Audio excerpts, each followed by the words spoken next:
mengerjakan keselamatan. Apakah Anda belakangan ini aktif mengerjakan keselamatanmu, atau Anda orang Kristen yang hanya sekedar terima Yesus? Firman Tuhan menasihatkan Anda dan saya supaya kita mengerjakan keselamatan yang sudah kita terima dari Tuhan Yesus. Rasul Paulus menuliskan kepada jemaat Tuhan di Filipi demikian. Hai saudara-saudaraku yang kekasih, kamu senantiasa taat. Karena itu tetaplah kerjakan keselamatanmu dengan takut dan gentar. Bukan saja seperti waktu aku masih hadir, tetapi terlebih pula sekarang waktu aku tidak hadir. Filipi 2 ayat 12. Mengerjakan keselamatan bukan berarti melakukan sesuatu untuk mendapatkan keselamatan. Tetapi sebaliknya, kita sudah menerima atau mendapatkan keselamatan dari Tuhan dan sekarang kita mengerjakan keselamatan itu. Prinsip serupa bisa kita lihat dari perumpamaan tentang talenta yang tertulis dalam kitab Matius 25 ayat 14-30. Di mana Tuhan Yesus menggambarkan kerajaan sorga seperti seorang yang mempercayakan hartanya kepada hamba-hambanya dengan ekspektasi untuk dikerjakan supaya bermultiplikasi. Tuhan memberi kita keselamatan bukan untuk disembunyikan, seperti yang terjadi dengan hamba yang diberi 1 talenta dalam perumpamaan tadi. Hamba ini malah menyembunyikan talenta itu di dalam tanah, seolah-olah talenta itu tidak berguna. Hamba ini tidak menghargai tuannya yang memberi. Tuhan Yesus memberikan kita keselamatan dengan ekspektasi untuk dikerjakan. Tuhan kita adalah Tuhan yang hidup, sehingga keselamatan yang diberikan juga adalah keselamatan yang berkuasa. Apa yang terjadi kalau seseorang tidak mengerjakan keselamatannya? Hal itu menegaskan bahwa ia memang tidak memiliki keselamatan sejak awal.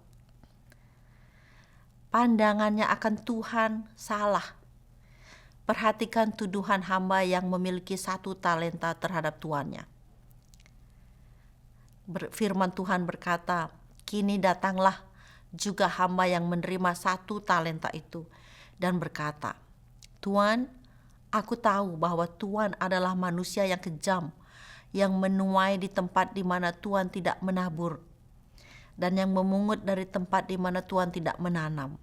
Matius 25 ayat 24. Hamba yang memiliki 1 talenta ini dari awal pandangannya akan tuannya salah. Dan ini tercermin dalam tindakannya yang tidak menghargai talenta yang diberikan tuannya. Penting untuk kita pahami bahwa Tuhan Yesus memberi kita keselamatan untuk kita kerjakan. Nah, bagaimana kita mengerjakan keselamatan ini? Mari kita baca lagi firman Tuhan di awal tadi. Hai saudara-saudaraku yang kekasih, kamu senantiasa taat. Karena itu, tetaplah kerjakan keselamatanmu dengan takut dan gentar. Kita mengerjakan keselamatan dengan mentaati firman Tuhan. Dengan takut dan gentar akan Tuhan. Dengan tidak mengandalkan kekuatan sendiri, tetapi bergantung pada Tuhan. Pertanyaannya sekarang, apakah keinginanmu mulai diubahkan oleh firman Tuhan? Apakah pandanganmu akan Tuhan mulai dibentuk oleh firman Tuhan?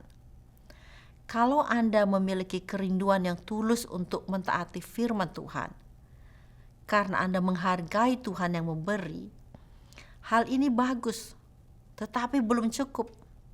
Apa yang kita perlukan untuk dapat mentaati firman Tuhan, sehingga kita mengerjakan keselamatan kita? Jawabannya ada di ayat berikutnya dari firman Tuhan tadi. Paulus berkata, karena Allah lah yang mengerjakan di dalam kamu, baik kemauan maupun pekerjaan menurut kerelaannya. Filipi 2 ayat 13. Jadi ada Tuhan Allah bekerja mengiluminasi hati kita sehingga kita mau taat, dan Tuhan juga memampukan kita untuk taat. Bukankah Tuhan kita luar biasa? Dia bukan saja memberi firman Tuhan untuk kita taati, tetapi juga rela memberi kita kemauan dan kemampuan untuk mengerjakan keselamatan kita. Tuhan Yesus sudah menyediakan segala sesuatu yang kita perlukan untuk mengerjakan keselamatan yang sudah Dia berikan kepada kita. Oleh karena itu, mari dengan setia terus mentaati firman Tuhan. Orang yang mengerjakan keselamatannya adalah orang yang hatinya mengalami perubahan dan hidupnya mulai merefleksikan firman Tuhan. Kiranya Roh Kudus menolong kita. Amin.